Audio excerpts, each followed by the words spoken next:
મોટા પાયે દેશી દારૂ તો ગળાય છે, પણ ગુજરાત દારૂબંધી વાળું રાજ્ય કહેવાય છે. આત્રેથી વિદેશી દારૂ પણ ઝડપાય છે, પણ આ ગુજરાત તો દારૂબંધી વાળું રાજ્ય કહેવાય છે. ગુજરાતના ખૂણે ખૂણે બેફામ દારૂ વેચાય છે, પણ આ ગુજરાત દારૂબંધી વાળું રાજ્ય કહેવાય છે. દારૂ ઢીંચીને શેરીએ શેરીએ ખેલ થાય છે, પણ આ ગુજરાત દારૂબંધી વાળું રાજ્ય કહેવાય છે. પોલીસ, પોલિટિશિયન અને પત્રકાર બુટલેગરો પાસે હપ્તા ઉઘરાવા જાય છે, પણ આ ગુજરાત દારૂબંધી વાળું રાજ્ય કહેવાય છે. ગુજરાતમાં દેશી દારૂ બને છે, વિદેશી દારૂની આયાત પણ થાય છે. બુટલેગરો બેફામ રીતે તેને વેચે છે. દારૂડિયાઓ દારૂ પીને પોતાના ઘર પરિવારને બરબાદ કરે છે. કેટલાય પોલીસ કર્મચારીઓ, અધિકારીઓ, રાજકારણીઓ, પત્રકારો સુધી હપ્તાની લેવડ દેવડ થાય છે, પણ ગુજરાતમાં દારૂબંધી છે. આજે વાત કરવી છે ગુજરાતની આ કહેવાતી દારૂબંધી વિશે. જય હિન્દ, BSI TV ન્યૂઝ પર આપની સાથે હું છું નિધિ ગઢવી. તાજેતરમાં થરાદમાં દારૂના મુદ્દાને લઈને વડગામના ધારાસભ્ય જિગ્નેશ મેવાણી ખૂબ આકરા પાણી આપ્યા. આક્રોશમાં તેમણે પોલીસના પટ્ટા ઉતરાવવાની વાત હવે ધીરે ધીરે મોટા વિવાદનું સ્વરૂપ ધારણ કરતી જઈ રહી છે. એમના નિવેદન બાદ હર્ષ સંઘવીએ એમનું નામ લીધા વગર વળતો જવાબ આપ્યો અને જેમાં તેમણે સંસ્કારનો ઉલ્લેખ કર્યો હતો. વળી જિગ્નેશ મેવાણીએ હર્ષ સંઘવીની આ વાતનો પ્રત્યુત્તર ટ્વીટ કરીને આપ્યો છે, જેમાં તેમણે રાજ્યના સંસ્કારી મંત્રી કહીને નામ લીધા વગર આડકતરી રીતે હર્ષ સંઘવીને ચેલેન્જ કરી છે. તેમણે લખ્યું છે કે રાજ્યના સંસ્કારી મંત્રીને મારી ચેલેન્જ છે કે હિન્દુત્વના નામે વોટ તો લો છો, તો હિન્દુ ધર્મની આસ્થાના પ્રતીક એવા સોમનાથ, દ્વારકા, સાળંગપુર હનુમાન, ખોડલધામ, ઉમિયાધામ અને અંબાજી આ બધા મંદિરોની 3 કિલોમીટરની ત્રિજ્યામાં થતું દારૂ ડ્રગ્સનું ખરીદ વેચાણ બંધ કરીને બતાવો. ડ્રગ્સના લીધે જે હિન્દુ બહેન, દીકરી, માતાઓએ પોતાના ઘરના માણસોને ગુમાવ્યા છે, એમને મંત્રીશ્રી પૂછજો કે ડ્રગ્સના કારોબારને લઈને તેઓ શું મહેસૂસ કરે છે. આપણા એક ભણેલા ગણેલા ધારાસભ્ય જિગ્નેશ મેવાણી પોલીસના પટ્ટા ઉતરાવવાની વાત કરે છે. બીજા ઓછું ભણેલા ધારાસભ્ય જે હાલ ગુજરાતનું નાયબ મુખ્યમંત્રી પદ સંભાળે એ બીજા ધારાસભ્યના સંસ્કાર પર પ્રશ્નાર્થ ઉભો કરે છે. પોલીસ જવાનોના પરિજનો તેમના સમર્થનમાં આવે છે અને જિગ્નેશ મેવાણીના શબ્દોને વખોડે છે, જ્યારે કોંગ્રેસ નેતા જેની ઠુમ્મર જિગ્નેશ મેવાણીના સમર્થનમાં આવે છે અને હર્ષ સંઘવી પર પ્રહાર કરે છે. સૌપ્રથમ તો આ બંને પક્ષોને સાંભળીએ, પછી આગળ વાત કરીએ. એક નાગરિક તરીકે મારું ગામ ઘણા બધા 200 થી 250 કરતા વધારે યુવાનો પોલીસની અલગ અલગ દિશામાં નોકરી કરે છે. જિગ્નેશ મેવાણી દ્વારા થરાદ ખાતે જે પોલીસ સ્ટેશનમાં જઈને જે વાણી વિલાસ કર્યો છે તે તદ્દન ખોટો અને ખરાબ છે. એને આવો વાણી વિલાસ ન કરવો જોઈએ. રાત દિવસ મહેનત કરીને સવારે 4 ને 5 વાગે ઉઠીને એક ખેડૂતનો દીકરો જ્યારે પોલીસમાં લાગતો હોય છે એ એનો સંઘર્ષ હોય છે. રાત દિવસ 24 કલાકમાંથી 12 કલાક મહેનત કરે છે ત્યારે પોલીસમાં લાગે છે અને પટ્ટા અને ટોપી ઉતારવાની વાતો કરે છે. કે એના મહેનતથી એને 58 વર્ષથી કે 60 વર્ષ સુધી એને ટોપી અને પટ્ટો મળ્યો છે. એ એના કોઈની બાપની જાગીર નથી કે ઉતારવાની વાતો કરે છે. 5 વર્ષ માટે તમે ધારાસભ્ય છો તો તમે લિમિટમાં બોલો. આ રીતે કોઈને પોલીસ પરિવાર પર કે પોલીસના દીકરા ઉપર આ બોલવું એ અયોગ્ય વસ્તુ છે. અમે જિગ્નેશ મેવાણીને કહીએ છીએ કે તમે કોઈ પણ કચેરીમાં જાઓ તો સીધો તમારો વાણીવાદ તમે પ્રેમથી વાત કરી શકો છો, પણ આ રીતે જે વાત કરો છો, આજે તમે જોઈ શકો છો કે રસ્તા ઉપર હજારોની સંખ્યામાં પોલીસ પરિવારના દીકરા દીકરીઓ અને પરિવાર ઉતરી આવ્યો છે.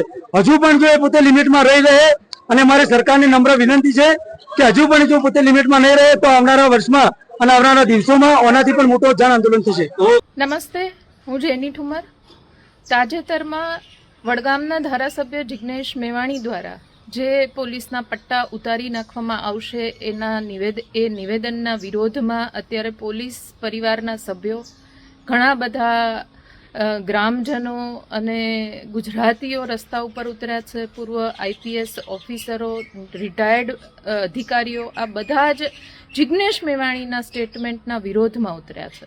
હું આપના માધ્યમથી પૂછવા માંગુ છું કે 3 વર્ષ પહેલાં હીરાભાઈ સોલંકી કે જે રાજુલાના ધારાસભ્ય છે, એમણે પણ પોલીસને ચીમકી આપી હતી અને બોલીને ગયા હતા કે અહીંથી તમને ધમકી આપીને જાઉં છું કે તમારા પટ્ટા ઉતરી જશે, ત્યારે આ બધા ક્યાં હતા એ આપના માધ્યમથી પૂછવા માંગુ છું.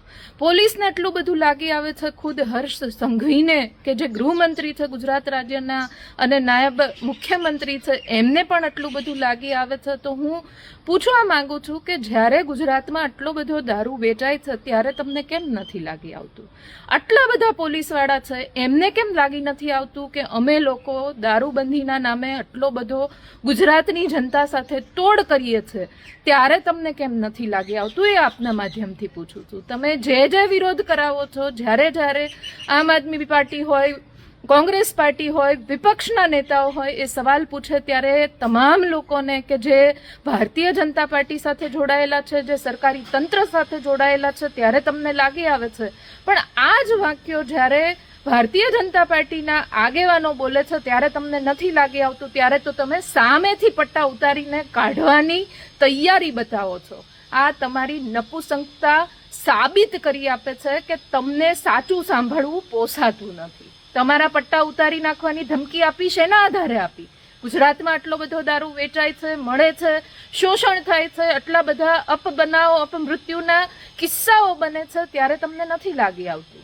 તો તમારી જે આ લાગણીઓ અને સંવેદનશીલતાઓ તમે બતાવો છો, તો એ જ સંવેદનશીલતાઓ તમે જેટલા ક્રાઇમ થાય છે પાછળના વર્ષોમાં આજ દિવસ સુધીના જેટલા ક્રાઇમ થયા, તાજેતરમાં પાયલ ગોટીના પ્રકરણમાં જ હું અમરેલીથી પાયલ ગોટી જે પ્રકરણ થયું ત્યારે જે પોલીસવાળાની સામે આટલા બધા આક્ષેપો થયા, આટલા બધા હાઈકોર્ટે નોટિસો આપી, છતાં પણ તમને એવું ન થયું કે અમે પટ્ટા ઉતારાવી નાખીએ. અને ઉપરથી અત્યારે જ્યારે સાચું બોલવાની કોઈ હિંમત કરે છે ધારાસભ્ય, જ્યારે સરકારનો કાન સાંભળવાની હિંમત કરે છે, ત્યારે તમને બધાને લાગી આવે છે આ ગુજરાતના રાજકારણમાં અને ઇતિહાસમાં દુઃખદ ઘટના કહી શકાય. એટલે પટ્ટા ઉતારી નાખવાની વાતનું આટલું મોટું રાજકારણ કરો છો, એના બદલે જે તમારી શૌર્યતા બતાવી હોય એ ગુજરાતમાં જે દારૂ વેચાય છે, ડ્રગ્સ વેચાય છે, એના લીધે આજની યુવા પેઢી ભટકી રહી છે, દિશાવિહીન થતી જાય છે,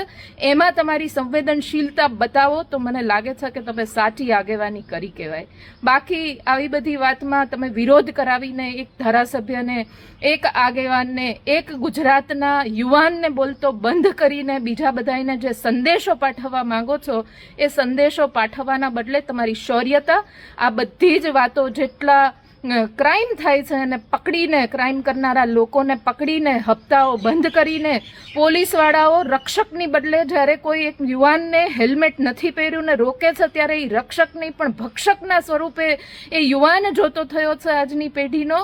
એ લોકો સામે તમારી શૌર્યતા અને સંવેદનશીલતા દેખાડો અને ખરેખર ગુજરાતને જે દારૂબંધીની વાતો કરો છો પણ એની આડ નીચે જે કરોડો રૂપિયાનો ભ્રષ્ટાચાર કરો છો એના ઉપર પગલાં લ્યો. જે રિટાયર આઈએએસ આઈપીએસ અધિકારીઓ આના સમર્થનમાં રસ્તા ઉપર આવ્યા છે એમની પણ તપાસ કરો કે એમણે જ્યારે પોતાની ડ્યુટી કરી હતી ત્યારે કેટલો ભ્રષ્ટાચાર કર્યો છે, અત્યારે એ કઈ ગાડીઓ લઈને ફરે છે, અત્યારે એમની કેટલી પ્રોપર્ટી છે, કેવા બંગલામાં રહે છે.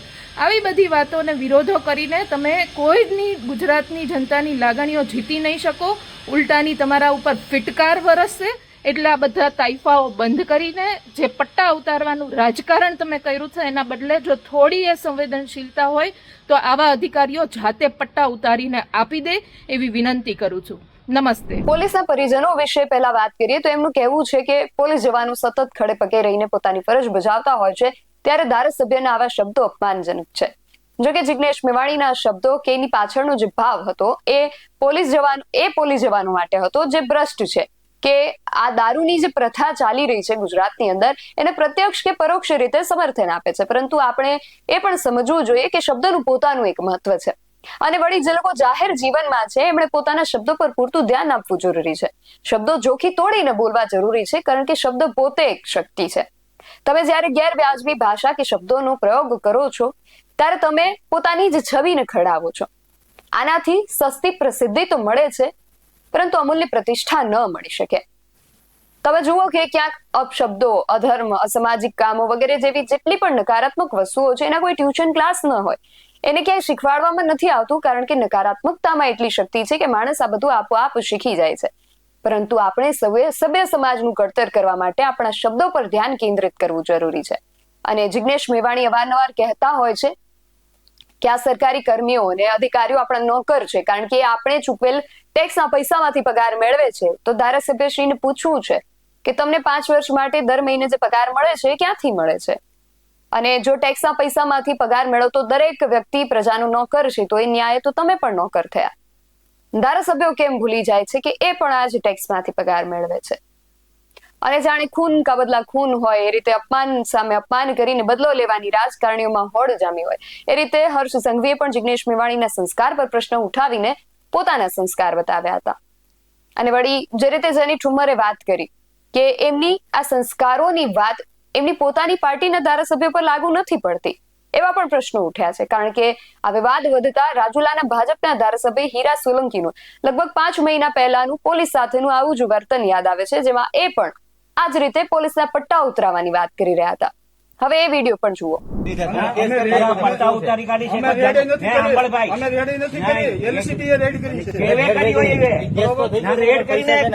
કેટલા કલાક થયા લોકોને? સવારે લાવ્યા છે, અત્યારે જામીન સવારના વેલા લઈ આવ્યા છે સાહેબ. સમજ્યા? બરોબર, સવારના વેલા નહીં, એટલે એ ધ્યાનમાં રાખજો. રિસ્પેક્ટ જેટલી કરો એટલા બંધ રહેજો. એટલે આ પૈસા ખોટા ઓલું નહીં, કોઈ પૈસા આપતા નહીં 1 રૂપિયો બી. અને તમે હજુ રાખવા છે તો રાખો હજુ જેલના અંદર. રાખવાની ક્યાં વાત છે? રાખવા છે પણ અત્યારે તમે રાખવા છે, તમે આવ્યા તો જામીનની કાર્યવાહી હાલે છે. બસ જામીન છોડો. જામીન તો 1 રૂપિયો નહીં આપતા, જરા તમને દબાવે ને મારા ધ્યાન ઉપર મૂકજો. શેની કાર્યવાહી હાલે? હા, બસ તો ભાઈ આ વોર્નિંગ આપતો જાઉં છું. સાહેબને કહેજો, આ તમને કહેતો જાવ તો જ્યાં સુધી હારે ત્યાં ભાજપના ધારાસભ્ય અને કોંગ્રેસના ધારાસભ્ય પોલીસ અધિકારીઓના પટ્ટા ઉતરાવી નાખવાની ધમકીઓ આપી રહ્યા છે. નાયબ મુખ્યમંત્રી જાહેર મંચ પરથી વિપક્ષના ધારાસભ્યના સંસ્કાર પર પ્રશ્નો ઉઠાવી રહ્યા છે. ભ્રષ્ટ પોલીસ જવાનો બુટલેગરો પાસેથી હપ્તા ઉઘરાવવામાં વ્યસ્ત છે. પ્રામાણિક પોલીસ જવાનોના પોતાના હાથમાં કઈ જ સત્તા ન હોવાના કારણે એમના હાથ કપાઈ ગયા હોય અને હોઠ સિવાય ગયા હોય એ રીતે મુખ પ્રેક્ષક બનીને બધું જોઈ રહ્યા છે. અને કહેવાય છે કે ગુજરાતમાં દારૂબંધી છે. તો ગુજરાતની આ દારૂબંધી વિશે તમારું શું માનવું છે અમને કમેન્ટ કરીને ચોક્કસથી જણાવજો. આવા જ વધુ અહેવાલો સાથે મળતા રહીશું. તમે અમારી YouTube ચેનલને સબસ્ક્રાઇબ કરવાનું અને અમને ફેસબુક અને ઇન્સ્ટાગ્રામ પર ફોલો કરવાનું ભૂલશો નહીં. બાકી અવનવી અપડેટ્સ માટે આપ જોતા રહો BSI TV ન્યૂઝ. નમસ્કાર.